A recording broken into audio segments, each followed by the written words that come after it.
Hello, everybody, and welcome. We are just gonna let folks join in gradually. I can see attendees coming in from the waiting room. Thank you so much for joining us today.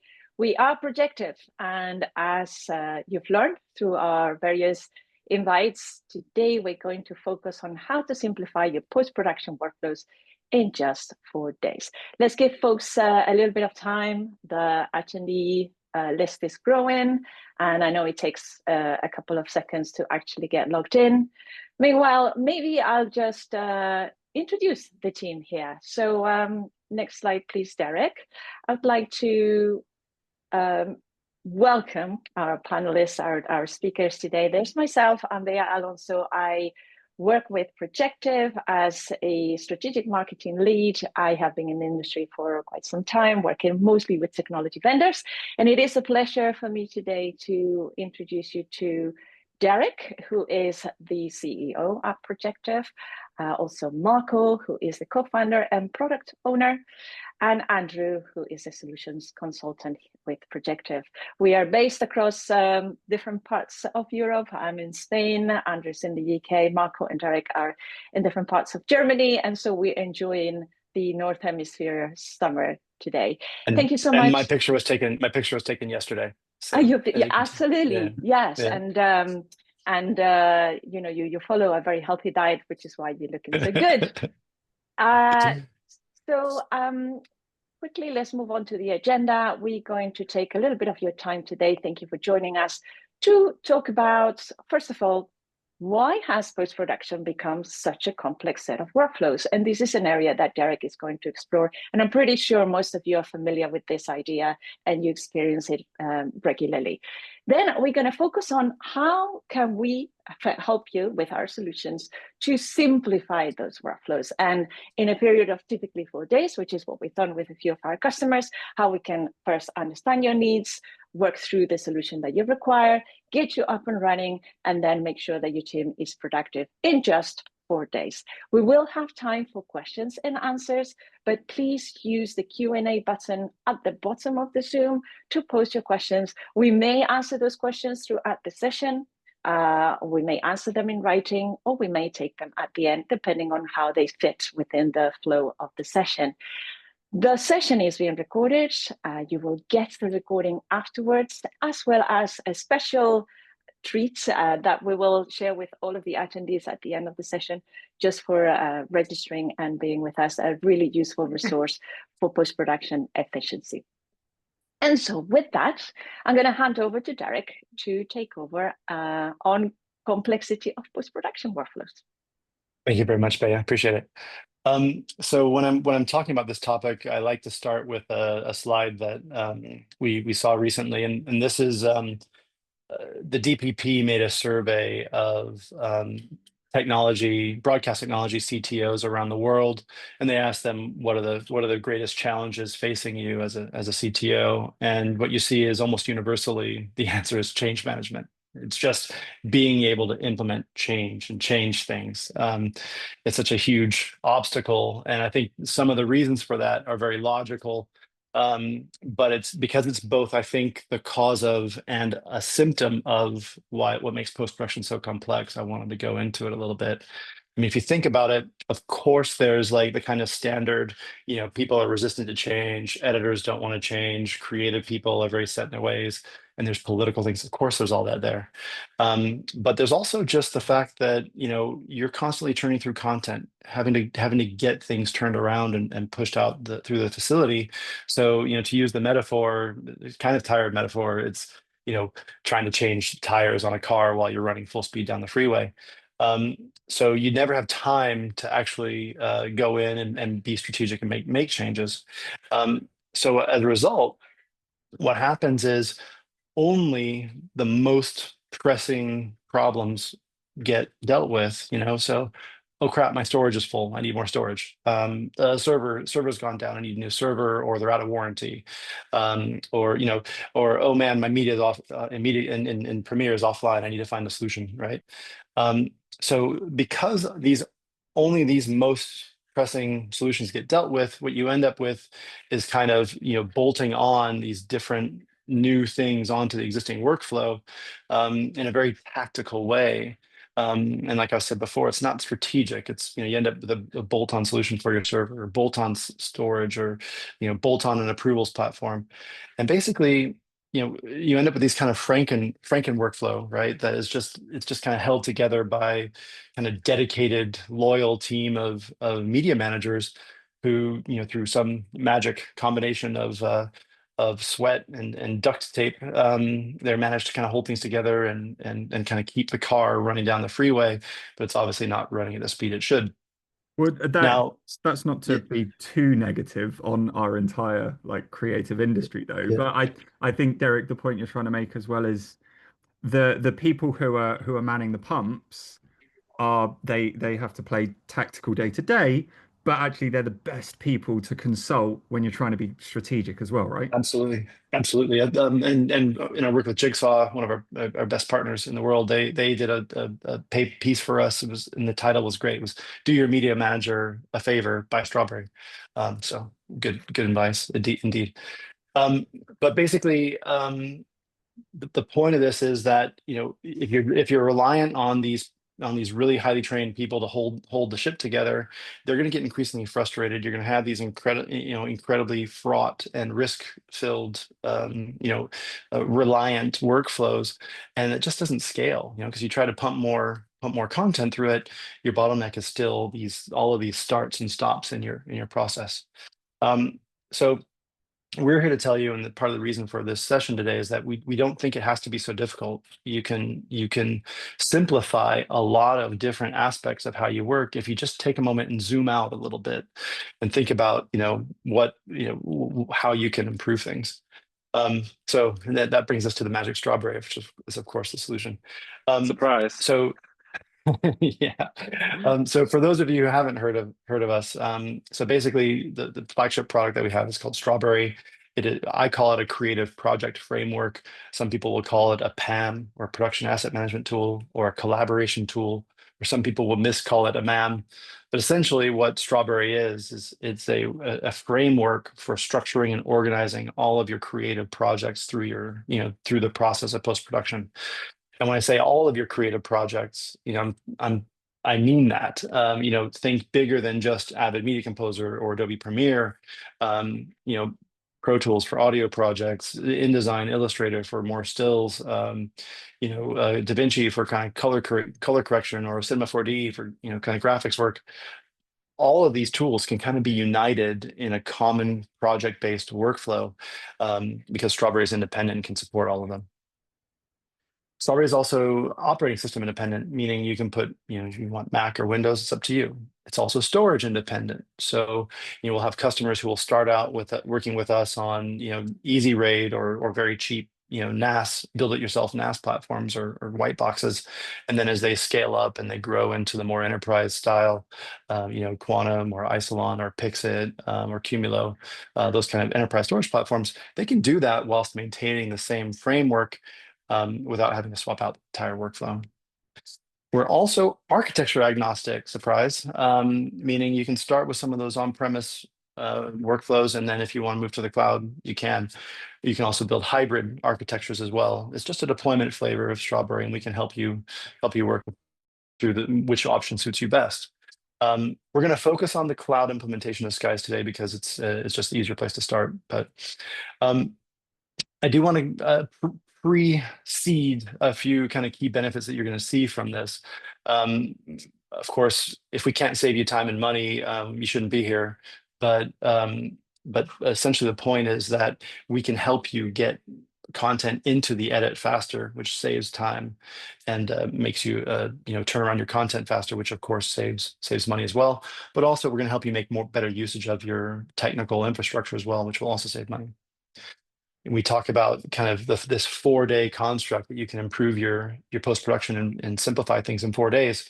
You can get really fast time to value with Strawberry. Strawberry is not a custom development project. It works out of the box. You can implement it pretty quickly. And in contrast to a lot of the big beast, MAM implementations I was a part of in my previous lives, we really can get time to value really quickly and improve people's lives quickly.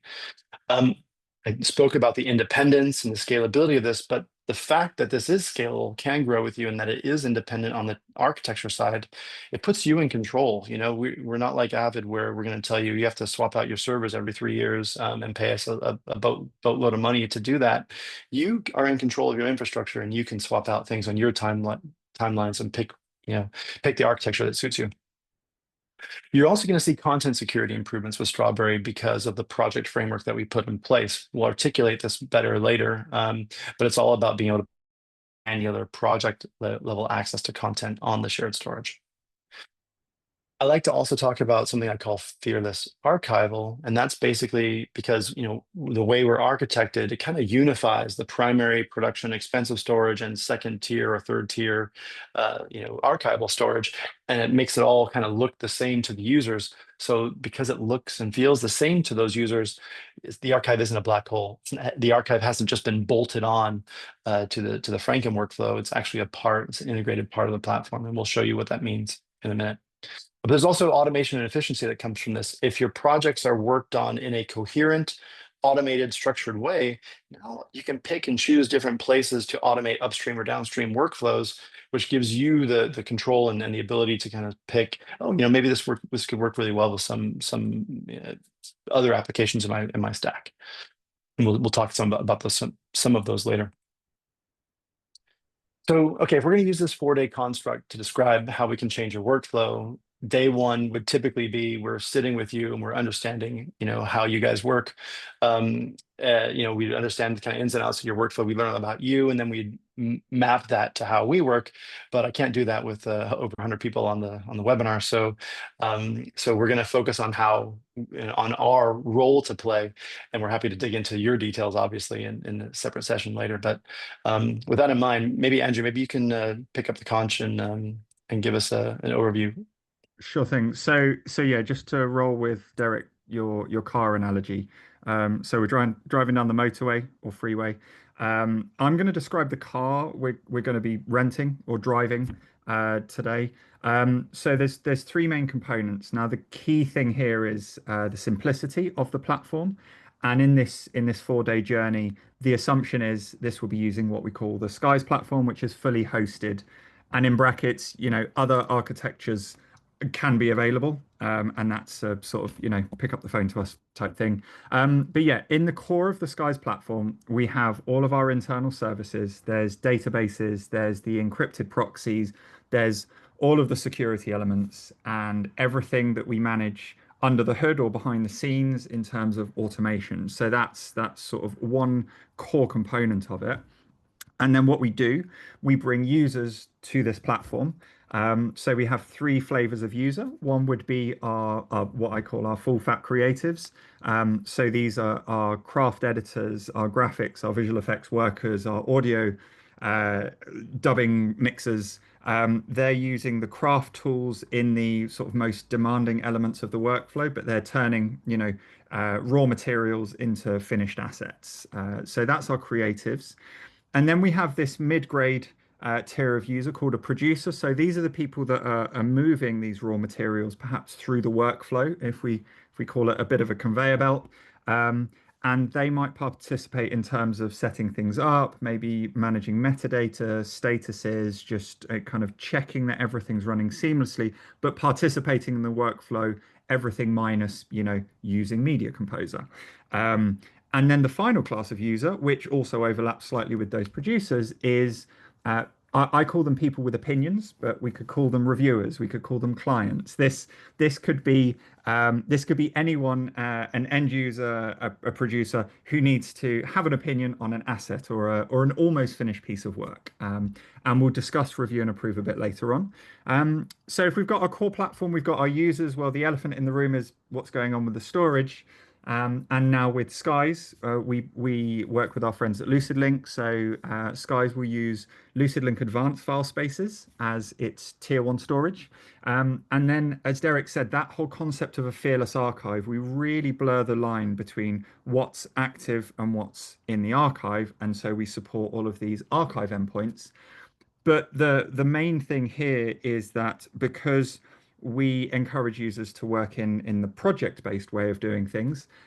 Moving individual assets to and from archive at scale is really fiddly and gets very complex. But when we start to think about things in terms of a project, I need to move my project from my hot storage to my archive and maybe back again, then it becomes so much simpler.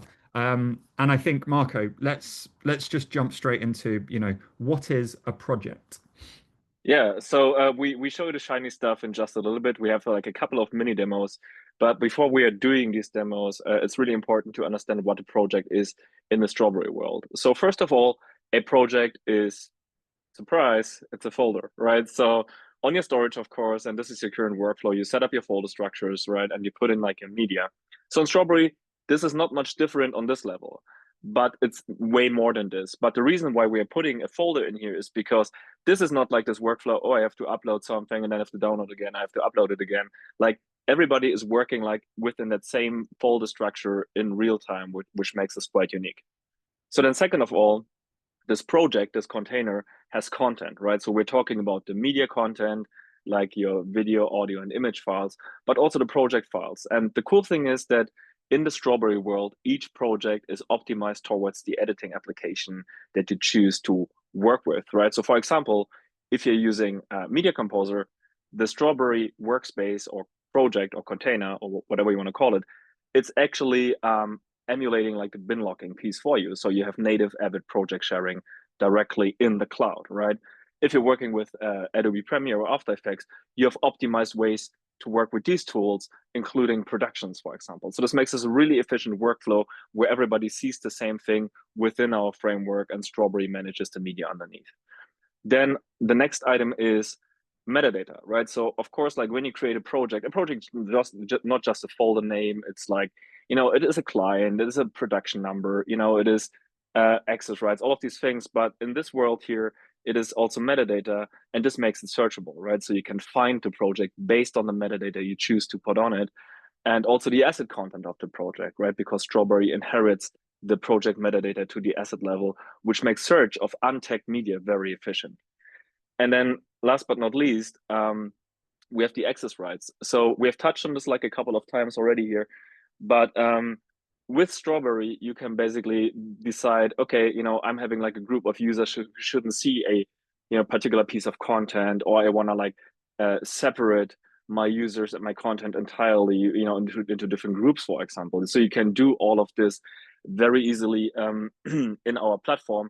And the cool thing is that whatever permissions you define in Strawberry is also enforced on the storage level. We've seen a lot of media asset management systems where in the MAM, everything is neatly, tightly organized in terms of like access rights, but then people just go to the shared storage and mess around there anyway, right? So in Strawberry, whatever permissions you set in our application is also enforced on the shared storage level.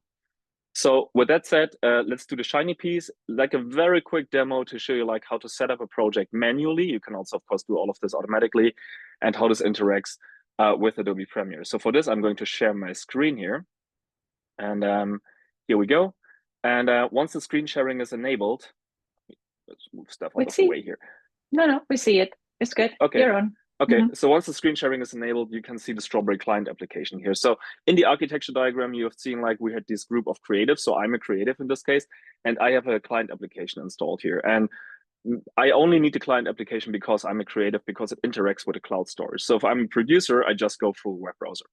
So what you see here are the projects that I have access to in Strawberry. So you can see I have access to like 5 projects because these are the projects assigned to me. I could be a freelancer, for example. And one of these projects is in the archive. So we could also like easily use archive content in our workflow. So what I want to do here is I want to just quickly set up a new project here. So I click on this new project button here, and then I can provide metadata. So you can see you have a project number here. This has been generated by Strawberry. Of course, you can also put in your own project number or use a tool like Rike or FrySpace, for example, to create these projects for you. This is a demo system. So I typically like, if I'm talking to a brand agency, I just select brand agency, and then we have a client drop down. So it's Duff Beer, the best beer brand in the world. And then I choose Duff Beer Regular here, right? And our project name is Webinar. And you can see up here that Strawberry compiles that project name based on the metadata that I've chosen here. So what this means for you is that you can establish a naming convention, a metadata convention across your entire organization quite easily using our tooling here, right? And make sure that everything is basically searchable, findable, and workable for everybody involved in the creative process. We also have templates in here, and templates are basically pre-populated folder structure and project files with settings. You notice already probably from post-production where, oh, we're starting a new job, so we copy over that templated folder structure into the new job. So Strawberry can automate all this. You can say, well, okay, I'm working Avid or Creative Cloud, or I want to pull up my marketing template that maybe includes like certain like logos already or things like this, right? So you can pre-populate a lot of these things already in here. So we're choosing Creative Cloud, and then we want to assign the project to people and to teams. So in my case, I'm a user. I only have access. There's a whole bunch of teams in my system here, but I only have access to the promo department, which is part of the security feature set here. So I assign this project to my promo team, which gives access to a number of users. And now when I hit the create button, the actual magic is happening in the background. So first of all, the project gets created in the cloud, right? So on that Lucid Link storage, the project is set up, correct folder structure, correct metadata, all of this now exists, right? We're also managing Lucid Link in the background, so you don't have to, right? That's all managed through our application, so there's only a single point of management. Then as an editor, and we talked about change management earlier, right? So for me, what it is here in the end is basically a folder on my desktop or my Finder or my Windows Explorer, right? This works on Mac and Windows. So you can see I have this guys drive here, which is basically the Lucid Link storage. And then here I have a shortcut that's called mounted projects. And in here you can see this is the project that we have just created, right? You can see the After Effects and the Premiere project have the correct naming already. The templated folder structure got copied in here. So we're good to go, right? We can start editing right away. And the only thing that we want to make sure of is that everything that we do happens in here, right? Because this is a real-time cloud NAS, a real-time cloud file system. So the Strawberry client has detected, oh, hey, there's a Premiere project file and an After Effects project file. Which one do you want to open? I just double-click Premiere, and now this will kickstart Premiere in the background and open this project for me automatically. And Marco, while that's happening, like I realize you've explained that user journey in tons of detail because we have to paint the picture. But for me, I'm loving a list of 3 today. So you click the button in the client and you create a project with as much or as little as metadata as you like, 1 click. You assign some security, so you assign some permissions to it and you hit go. So it's all about 3 clicks, reducing those mouse miles for the users, get you into the creative tools as quickly as possible. Thanks, Andrew.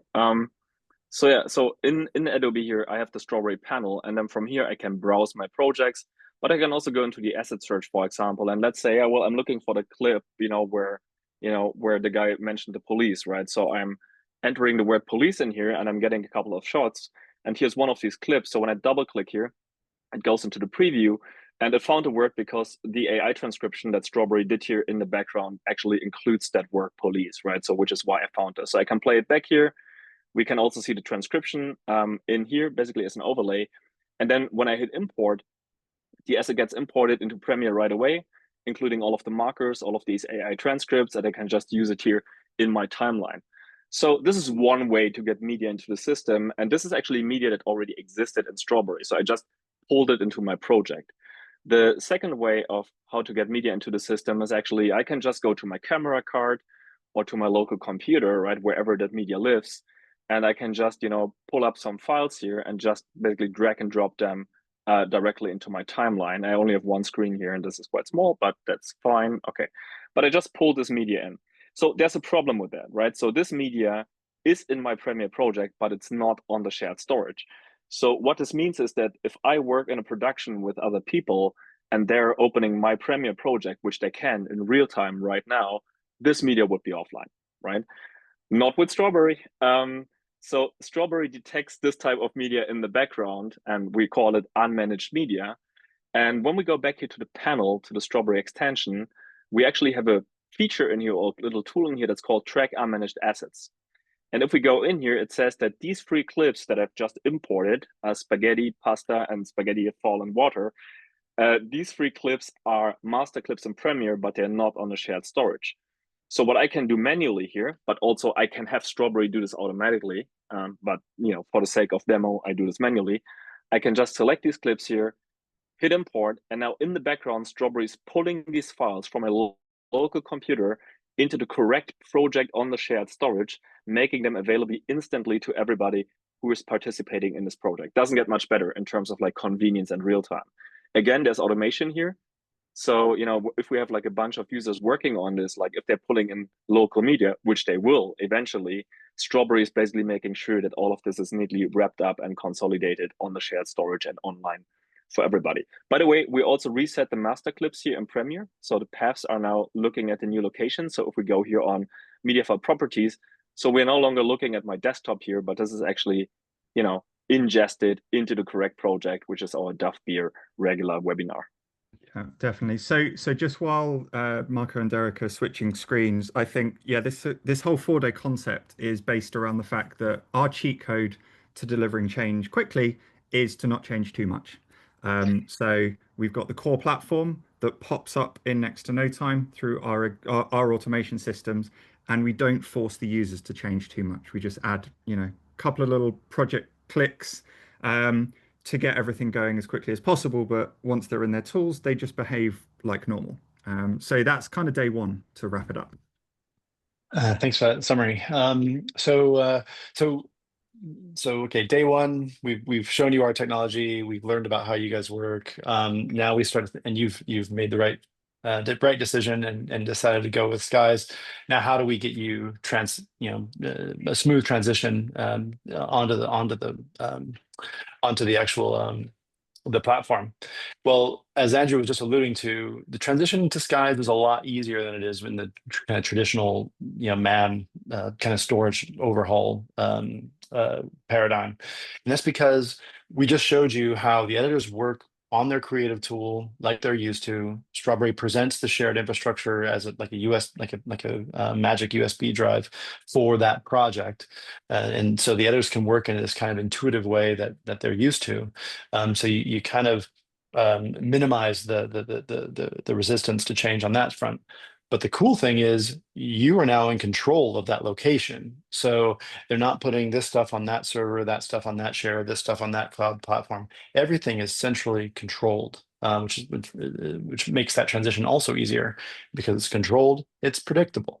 So one of the first things that we always have to do when we're talking about the rollout is really examine your folder, the existing folder structure that those editors are used to working in, so that we can absolutely 100% mirror that when we roll out Skies, and that then we create the templates based on that knowledge. We'll also analyze things like what metadata makes the most sense for you. What do you want to track? What do you want to be able to find after the fact? We'll take naming conventions that you guys are used to work with, and then we can design user roles, because not everyone is the same kind of creator. Not everyone is the same kind of contributor. Everyone has slight differences. You might have freelancers, you might have power users. So we can help you design these kind of user roles that make sense for how you guys work.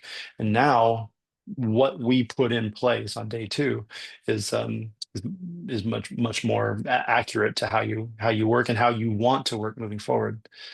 Now then you've got this existing content library laying around, and one of the things that people always ask, well, great, how do I get my content into it? Well, we showed you how we can get new content into it, but with that existing content library, we also have tooling to help make that migration easier. So we can basically take those existing projects and automatically migrate them into Strawberry. And there's a lot of different forms this can take. So we're not going to be able to go into them in detail today, but no, there's a lot of different kind of potential use cases there. And then hopefully, just because me talking you through this process, as the CEO of the company, right? You notice that partnerships in our DNA, right? We're not, we're not interested in just flogging product to you guys. We actually want to help you solve a problem and derive value from the platform. So we take it as a great compliment from some of our customers that we share the DNA with our customers, and we want to be a partner to you. So Then we get into day three.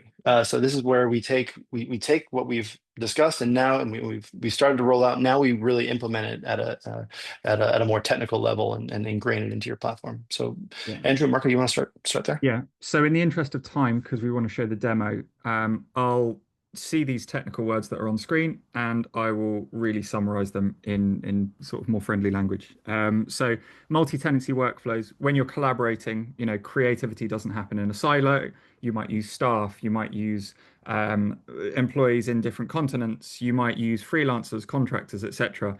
But you're working on sensitive IP, creative assets that you want to protect from prying eyes. So the whole point is based on the security features that are in Strawberry and Skies.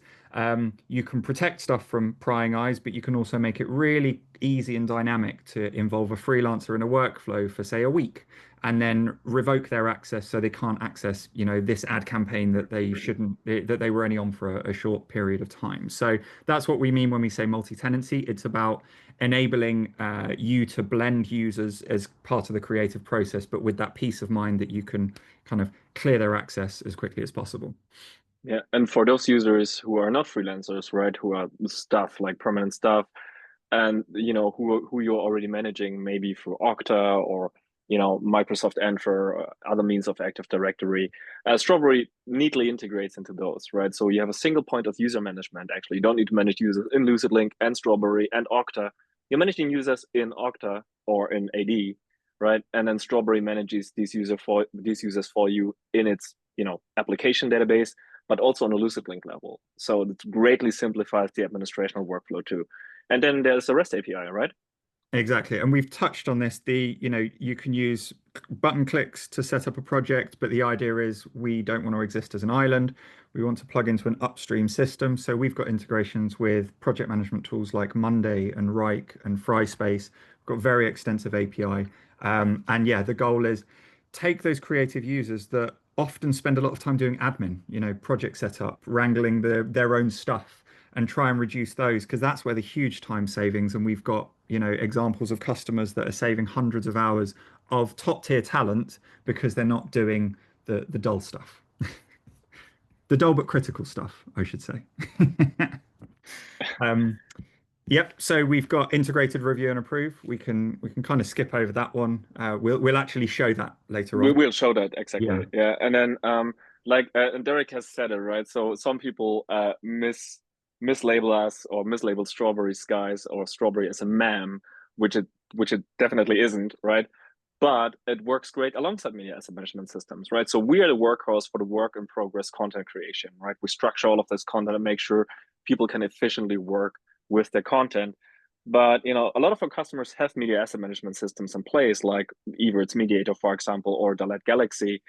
And these folks use the MAM mainly for finished content and pull stuff into Strawberry as needed, maybe, or send stuff to the MAM. There's also metadata exchange happening, but it's two different levels, two different levels of responsibilities here: the MAM and Strawberry as the framework for the post-production collaboration. And if I can pop in there, Marco, actually. Yeah, so sure. one of the typical things we'll see is it's MAM for repurposing your assets, making money off of those assets, orchestrating the broader kind of broadcast workflow, but the really chaotic nitty gritty stuff of the work in progress, that's where Strawberry really helps you. So correct. And then also it's about cost in the cloud, right? So when we talk about storage, cloud storage specifically, of course there's cost associated, and a lot of people are shying away from cloud investments because they're saying, well, cloud storage is maybe more expensive, which makes it more unpredictable. But because Strawberry keeps track of, on a project level, who has worked on a project when, how long is the project already in the system, and Strawberry can also archive to all of these different endpoints. We've mentioned AWS, Wasabi, Google Cloud, etc. You can have these really cool automated archives in place with Strawberry where you can say, okay, if a project hasn't been touched for 3 weeks or a month, it should be automatically moved to a cheaper tier storage class, which, for example, is an archive storage, right? And as Derek has said, the project is still visible to the editors. They can still search for it. And the cool thing is they can still pull media. Even if they're in Premiere, they can just pull media from the archive directly into their Premiere project and continue working. It's a completely transparent thing. It's no longer a black hole, which makes this pretty great, not only in terms of usability, but specifically in terms of like cost savings. Actually, that's a good point, Marco, because I'm also thinking about one of the things we didn't even think about when we were making the presentation is if Strawberry is managing all of this for you, meaning the archive, the primary, and we're hosting the servers in Skies, there's no egress. So you will get Correct. get Perfect. no hidden bill. You'll have an extremely predictable cost model for that Correct. storage. So, No egress whatsoever. Yeah, that's a great point. so okay, so day one was showing the technology. Day two was kind of tailoring it to fit your needs. Day three was getting the kind of enterprise bits and pieces and the kind of life cycle thought out. Day four is where it comes to trying to roll this out in a painless way, right? So first of all, it's, we say instant deployment of cloud resources, and Marco gets pissed at me when I do that. It's not perfectly instant, but if you relate that to the good old days of shipping around 10 servers, unboxing, racking, creating, and cabling and powering and cooling those servers and storage, and then paying for a team of people to roll this out, to belabor the point, it's pretty much instant. But it's also quick and easy to get the creative started, because for all the reasons we just showed to you, how intuitive this is, how quick and easy it is to set up, and how closely we can mirror your project workflow, right? For that reason, when we typically train the creatives, we're not taking your whole team out to to Microsoft headquarters in Seattle. Not firing shots at Microsoft, but basically we're not taking them out of commission to train them on Strawberry. Typically, it's an hour or two remote training. The guys get it pretty quickly. We get some questions, we do some Q&A, and they start working. And then, of course, things come up over the course of the first week, and then we do another session the next week, and we answer those questions. And over the course of a couple of weeks, people get so comfortable with this that it's very, it's very easy to get those creatives on board, and and it's not intrusive. We like to empower self-sufficiency in our customers. So there's a lot of platforms that are really powerful that are out there, but require custom development resources anytime you want to do anything with the platform. And that is and should be scary to you, because it means that you're going to have to go and ask someone to do something for you every time you want to do something. Our philosophy is different. The product works out of the box. We teach you how to work with it, how to customize it, how to manage it, and ultimately, in a lot of cases, how to support it yourself. And that way, what you can do is, when you have these little tweaks or configuration improvements that you want to make, you can do it yourself. You don't have to come and ask us, and we don't make money to buy myself a Ferrari off of charging you professional services revenue. I'm going to be the perfectionist here. So if we call back to that change management thing, I don't think we're allowed to call them tweaks. We have to call them iterations. So yeah, wow, Okay. that was exciting. I'm really glad you did that. Yeah. Thanks, Andrew, for this valuable input. So okay, so I just want to come back to some of the highlights, that the benefits that we talked in the beginning. Like, so yes, hopefully we demonstrated to you how we can save you time by getting your content into the edit quicker, and by saving your editors a lot of time that they're typically wasting looking for stuff, particularly raw footage, right? And of course, through utilizing these resources, we can save you a lot of money. Through this rollout, and by making the change easier, we can get you that faster time to value. We can help you eliminate that chaos in just 4 days. Results may vary, but yeah, sometimes it takes a little longer than 4 days. But then there's that independent, scalable framework that you've put in place, and and now that, like I said, gets you in control. Again, you get to pick your architecture, you pick your storage platform within reason, you pick your application you want to use, and off you go. And then there's the content security improvements that have. We showed you how we lock down that storage on a per project basis, and because you know exactly where those projects are and where the content is in those projects, content security becomes possible. It becomes possible to bring in the freelancer and open up just the project that you should work on, and not the entire share or the entire VPN into the whole network. And then with the Fearless Archival, again, because the archive is integrated with the primary, you can use it, which means that you can actually get more from the content that you have on it. But also, it means your primary storage, again, is kind of optimized, and your archive is what grows, which has a cost implication, obviously. There's automation, right? And we talked about this a number of times, but yeah, based on this framework, now you can automate things, and you get real efficiency moving forward. I did want to share this. This is kind of real proof of what I'm talking about when it comes to saving resources. We spoke with a customer of ours. We're allowed to kind of show this. We're not allowed to tell you who they are, but they're a loyal They're in customer of ours. sports. They're in and, sports. Team and sports. they and basically they do we can basically track the number of projects under our management, the number of assets under management, the number of proxies, and, the metadata. And then if you look at the bottom, we can actually track the storage utilization. And in their case, there's 220 terabytes of raw storage capacity that's being managed by Strawberry. But the real size of the capacity that they have is 1.4 petabytes based on the linking that we can do between assets and clips between projects. But for this particular customer, that's led to a savings of essentially 1.2 petabytes of primary storage content, right? We're not talking about just saving some archival or some USB drives around here. This would have been primary storage that they would have had to pay for to get all of that media viewed and primary for their editors.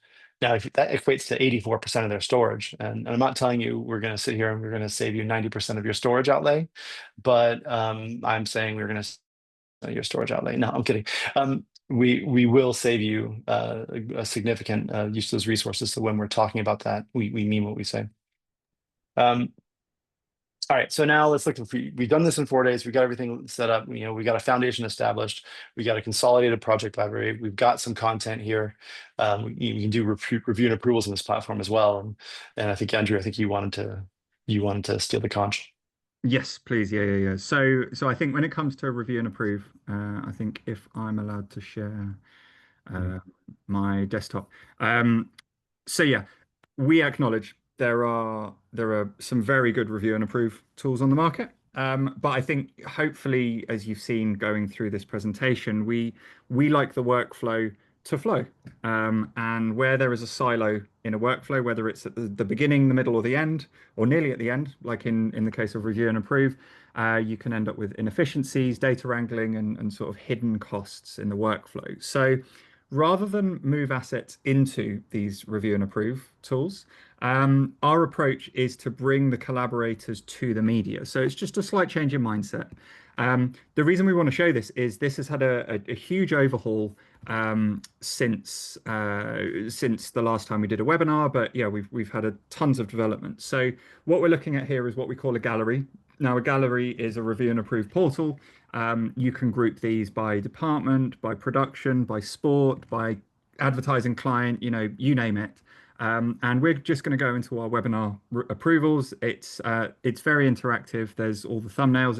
It's lovely. It has a really nice look and feel.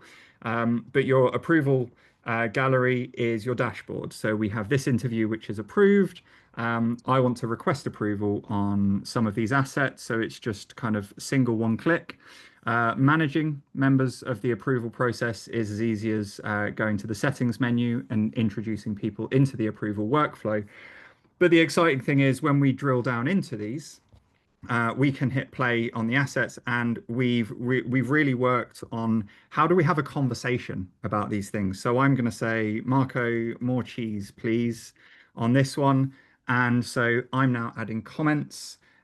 We're reviewing and approving in real time. Marco will be sent he'll be sent a notification via our notification system, and then he can reply hopefully in real time if I haven't. Yeah, I replied. Hey, and we can see Marco's reply. So this is a caricature, oversimplified version of an approval process. But the main thing is we can have the conversation on the assets. And but because you've been asking for cheese, I just tell you this needs revision, right? Exactly. So this needs revision. So Marco was an approver, and you can see, the traffic light system is very easy, makes it very intuitive. This is, like I say, we put tons of work into this. The cool thing is we can take all of these comments, perhaps they're less chatty and more relevant to, say, editors. We can actually push these into the workflow. So we can actually get these to the Premiere timeline, just like we did with our AI-driven transcriptions. So again, if you bring the collaborators to the media, it's much easier to do that flow. You don't have to worry about exporting XMLs and EDLs and stuff like that. It's all just in place. So yeah, that's the shiniest thing I want to show today. Thanks, Andrew. Cool. So just excuse me here. So hang on. So there we go. There we go. Now the animation is working again. So just to wrap up, I think we're pretty close to the end here, but we did want to share kind of a real world example of this. You can find the full story on our website. They actually wrote it. She did a great job of working with the people from TUI. Essentially, if I'm not going to explain to you who they are, but it's a massive package travel agency in Europe. They were creating tons of video content and like still images, brochures, sales-based content for their worldwide, army of travel agents and customers and hotels worldwide. Basically, they wanted to move to the cloud and realized they signed this large deal with our friends from AWS to do that. But then they realized that for the creative kind of chaotic workflow, they realized that they just pointed these people at a bunch of EC2 instances that they were going to have chaos and costs were going to explode. So we found them, they found us, everyone's happy. We implemented Skies for them, and basically what that was a perfect example of where we thought originally they were just a bunch of video editors doing a kind of standard video workflow, but really 90% of their work was on these brochures. And to see that their print people got just as much value from this as their video people did, that was really, really exciting for us. So basically all of this got managed centrally. They got to completely outsource and remove all of the management of all that, the sort. And essentially, they built upstream automation to integrate those print pipelines and automation workflows. They've also managed to kind of scale as they've grown. Their primary content's growing, but it's the archive content that's really growing on the back end, which has really saved a lot of cost. So I'm happy to tell you more about that, or if you can find the case study online, it's some good stuff. Yeah. So thank you. And so we have been answering questions throughout the session. Thank you, Andrew.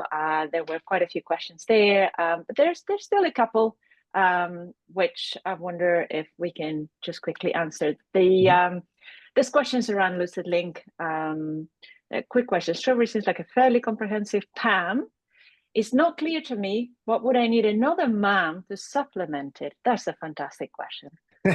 This is a great question, actually. Yeah, sometimes people think they need a MAM, but they don't. And but Derek, you go with this one. That's your territory. I mean, that's the point, right? So MAM. So in certain cases, like I'm talking specifically about a lot of like post-production creative agencies, you don't necessarily need two tools, right? And so you don't necessarily need a MAM next to Strawberry. For some of our larger customers like Disney, like the Weather Channel or SBS in Australia, I'm thinking about, they have these broader MAM workflows that are orchestrating the broader kind of landscape, finished content, and integrating intelligently with the MAM really provides a lot of value, and everyone kind of stays in their lane. We do what we do really well, and organizing this part of the content, and the MAM can do things like billing connectivity or repurposing repurposing an individual asset or repackaging it for use, or driving ingest workflows or things like that, or driving playout workflows, things like that. So I hope that kind of makes sense. Just to tag on to the end of that, Derek, from we've all got experience on MAM projects, and all the attendees probably do, but MAM vendors tend to say we're going to organize the universe, and then you'll have this kind of content production line, and then there's often this like really gray blob in the workflows called work in progress or creative, or we take care of this creation. later. Not a problem. Yeah, and it's the messy bit in the middle. Imagine Strawberry just covering that messy bit in the middle, so you can take stuff from the MAM, you can push it back to the MAM, but it's controlling the magic, that creative bit in the middle. Okay, thank you, and also from the same person, and thank you so much for your constructive questions. There was a couple of questions around Lucid Link. If I am a Lucid Link user already, can I use Skies anyway? But also what happens with the fact that Lucid Link has moved to a user-based pricing. How does that impact the integration? Okay. Go ahead. I can speak to this. So with Lucid Link, Lucid Link in their sales process, we are a partner of Lucid Link basically, right? So today, when you buy Skies, you can bring your own LucidLink file space, or you can purchase LucidLink from us. And then we have an agreement with LucidLink that, for example, there's no user fees, right? So if you're getting Skies, and let's say you have 100 users, all you're paying really is the storage and the platform, of course, but you're not paying on a per user basis. So because LucidLink version 3 is not yet API compatible, it's not yet ready for integrations with systems like ours. That's just a general thing. They say it will be later this year. There is we have no fixed agreement with them yet, but I assume that we will keep this kind of like agreement that we have with current LucidLink Classic, also with LucidLink moving forward. And I actually know for a fact that they will continue distinguishing between these enterprise deployments and these more like Dropbox kind of like alternatives, individual users where user pricing actually matter. But we are usually like in enterprise deployments, and per user pricing is not that much of a concern in our world, basically. I do want to make sure that the key thing I think what I want to also articulate is, so in the LucidLink Classic, if you have LucidLink Classic workspaces that you're working on today, and maybe you have file spaces that you've already paid for, and you want to put Skies on top of that, and you want Skies to start to manage that existing LucidLink commitment that you made, we can do that. So I just want to make sure that's very clear. So you can either buy it from us, we can incorporate that into a larger kind of implementation, or we can also put Skies on top of what you've already got. Okay, we have time for just one last question. We are an AWS shop. Can we use our existing AWS bucket for archive with Skies? I think there was a mention to this, but it's good to reinforce. Yes, you can. So we have a module in Strawberry Skies that is called the Cloud Archive Connector. And this Cloud Archive Connector can be pointed to a variety of different archiving endpoints, including AWS S3 as a backend. And then because we talked about deployment flavors earlier, we also have customers who have like these contracts with AWS, for example, to say, hey, can we have the whole stack running inside our AWS? Also, this is an option, right? So if for whatever reason you're saying, okay, we want to run this in our own like what do you call it? In our own like data centers, right? Or in our own AWS domain, you can also run it there. Great. I think that's all we have time for. Thank you. If you have more questions, of course, you can get in touch with us afterwards. Not a problem. You can even set up a call to continue the conversation. No commitment. We'll just have a good old chat and understand what your issues are, and if we can provide a solution for you. If you'd like to follow up with us, of course, just get yourself to our website, projective.io. You can book your meeting over there, but also we'll be at the IBC show in Amsterdam in September. If you want to come by and meet us, you can book your meeting ahead on our website or just drop by Hall 1. We will be at stand 1804, very close to Embrace, by the way. Adele, I see you there. Also, we'd like to encourage you all to download our latest ebook. I said that we had a little treat for everyone who joined the call. You can scan that QR code and it will get you straight to our latest guide, which is 7 steps to efficient post-production. It's a practical guide with very simple steps to help you bring more efficiency. And there's Marco scanning the code. Excellent. You'll get straight to the PDF. But if for whatever reason you cannot do that right now, we will be following up, of course, with the recording of this session, as well as the actual document for you to download. And with that, I think that's all we have to say for today. Thank you so much to our presenters. Thank you so much to everyone who joined us. We wish you a great rest of the summer, if it's summer where you are. We'll see you at IBC if that's your plan. Otherwise, please do get in touch and we'll be very happy to have a chat. Thank you, everybody. Bye-bye. Thanks, everyone. Bye.